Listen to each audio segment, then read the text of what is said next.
Hello everyone, welcome to our daily PYQ research programme जिसे हम कहते हैं 10 का दम।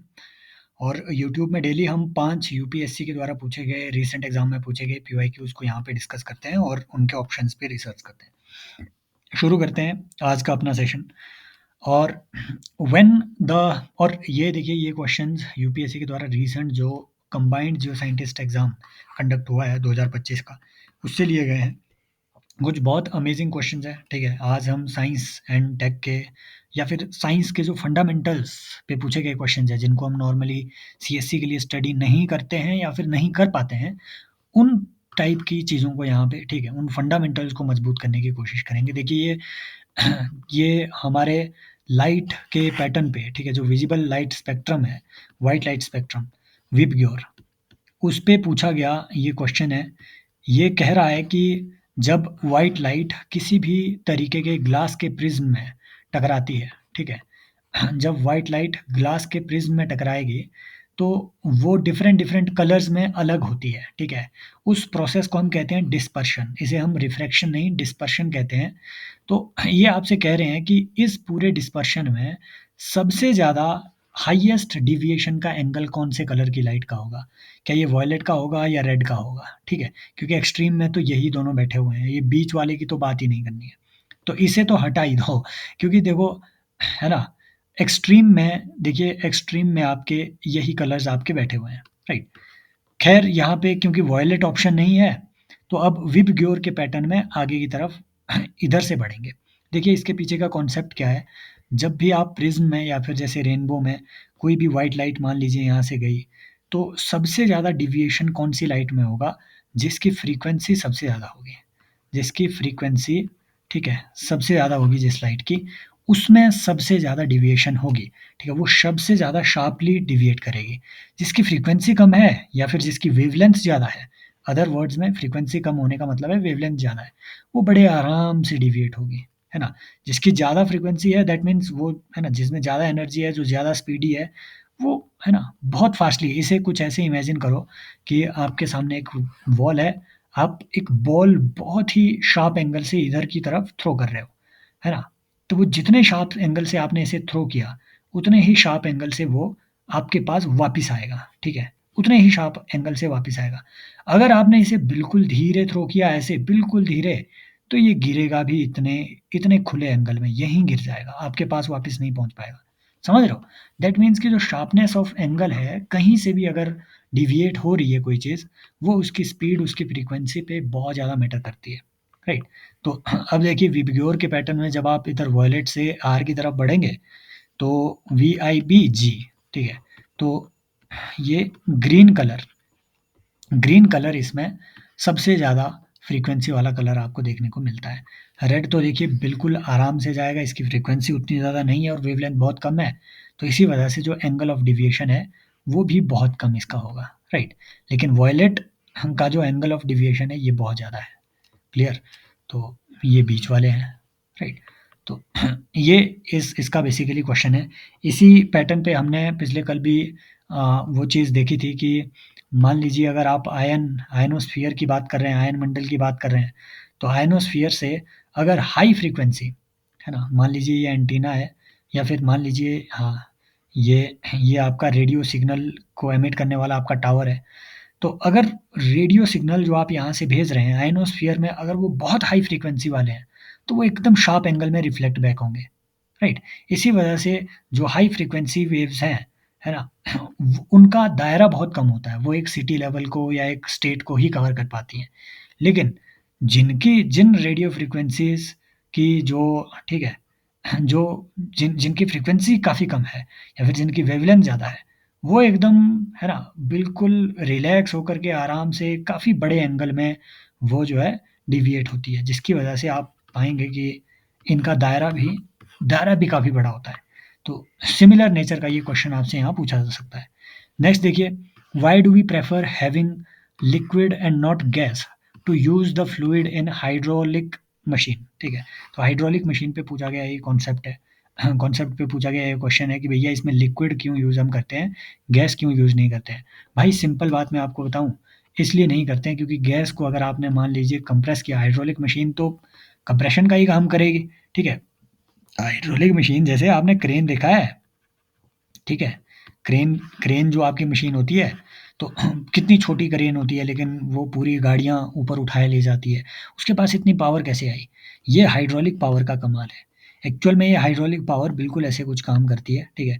ये एक हाइड्रोलिक सिस्टम हुआ।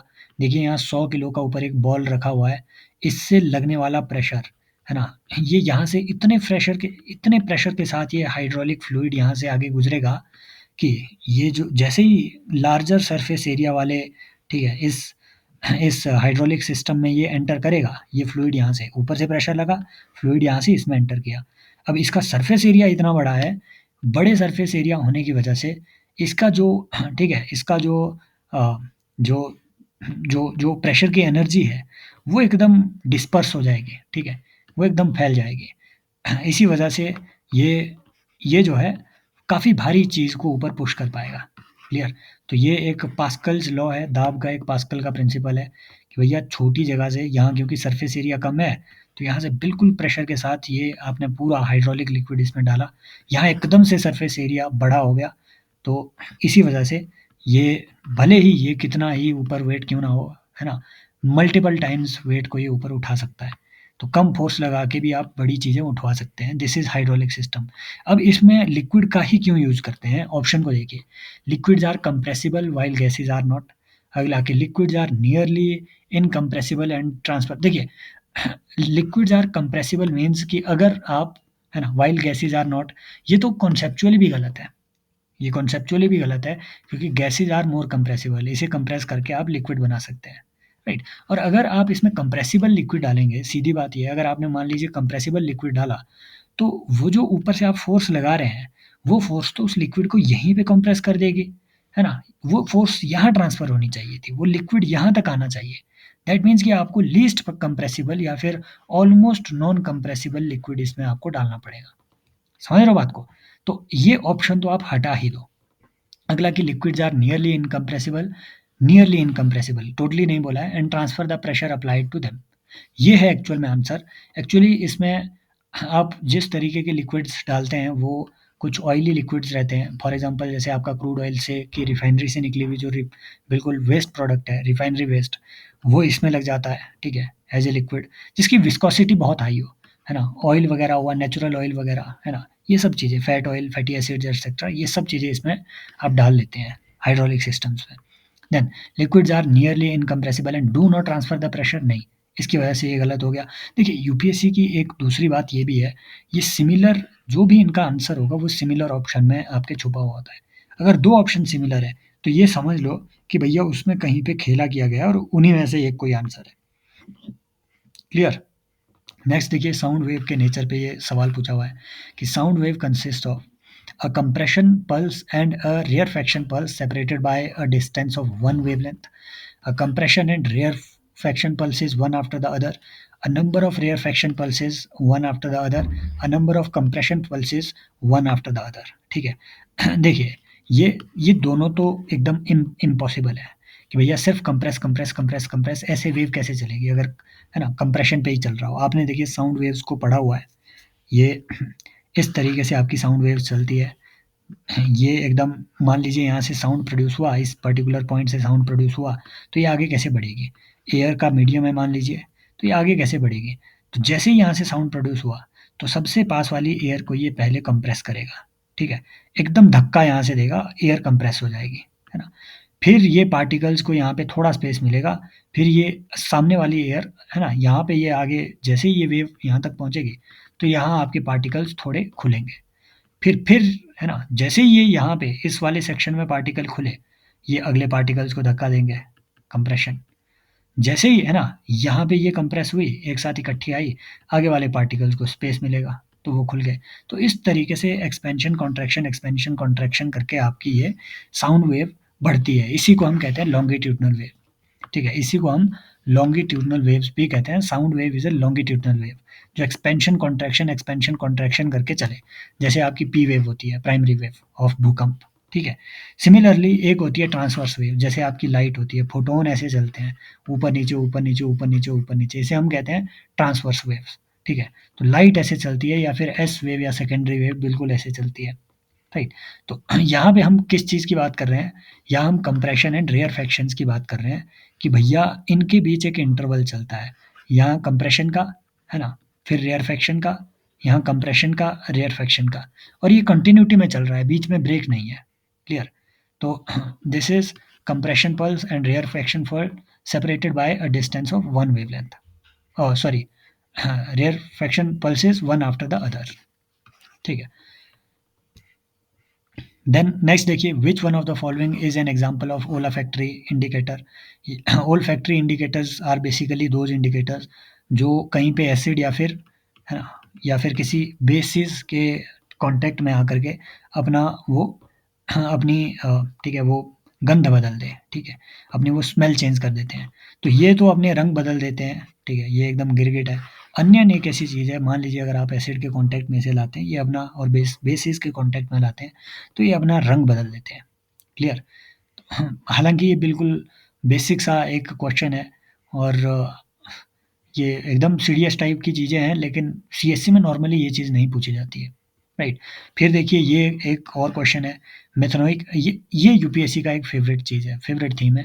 अगर आप सीएपीएफ, है ना, और स्टेट पीसीएस, ख़ास तौर पे स्टेट पीसीएस में ये क्वेश्चन, ऐसा कोई स्टेट पीसीएस नहीं होता है जिसमें ये क्वेश्चन ना आए। तो 2-3 एसिड को रट लो, समझ लो कि कौन कहाँ पे किधर लिंक है, 2-3 को ही ध्यान में रखो, वहाँ से आपका मैच द फॉलोइंग बन जाता है। या फिर यूपीएससी का सीडीएस, एनडीए वगैरह आप देख रहे हो, तो ये क्वेश्चन वहाँ आएगा ही आएगा। ये मतलब ऐसा है कि पेटेंटेड क्वेश्चन है ना, इन पेपर्स के लिए। सीएससी में हालाँकि नहीं आया है। तो methanoic acid, citric acid, tartaric acid, oxalic acid, आप देखिए, ऑप्शन देखिए, लगा के देखिए, ठीक है? तो हम इतनी बार पढ़े हुए हैं कि मेथनोइक एसिड जो है, जो चींटी जब आपको डंक मारती है तो एकदम, है ना, जहरीला डंक वो होता है, दैट इज़ मेथनोइक एसिड, है ना, आंट की स्टिंग में। सिट्रिक सिट्रिक आपको पता है नींबू में होता है, और ऑरेंज भी नींबू के ही फैमिली का एक फ्रूट है। टार्ट्रिक एसिड, ये ध्यान में रखना, ये बिल्कुल याद में रखना, ये बार-बार पूछते हैं वो। क्योंकि इसमें आदमी टार्ट्रिक को टमाटर से कंफ्यूज कर लेते हैं। टी से टी याद रखा होता है ना, एक्चुअल में वो टी है टैमारिंड, है ना। इमली में आपके टार्ट्रिक एसिड मिल रहा है, ऑक्जेलिक एसिड आपको टमाटर में मिल रहा है। तो ये देख लेना नीचे कहाँ पे क्या बनता है। तो अगर आपको, ठीक है, अगर गाइस, ये जो सेशंस हैं ये हमारे एक बड़े प्रोग्राम का हिस्सा है, प्रीलिम्स का पंचनामा पीवाईक्यू रिसर्च प्रोग्राम। हर साल ये आता है, ठीक है, और काफ़ी लोगों को बेनिफिट भी हुआ है। आप ज्वाइन कर सकते हैं, ठीक है। और हाँ, ये इसके लिए आप civilspot.in पे लॉगिन कीजिए, वहाँ पे जाकर के ज्वाइन कीजिए, और इसमें आपको टॉपिक वाइज़ इस तरीके से, ठीक है, बिल्कुल टॉपिक वाइज़ सेपरेटेड आपको पूरा इसमें पीवाईक्यूज़ मिलेंगे। मोर देन 3000 पीवाईक्यूज़ हम यहाँ पे डिस्कस करने वाले हैं।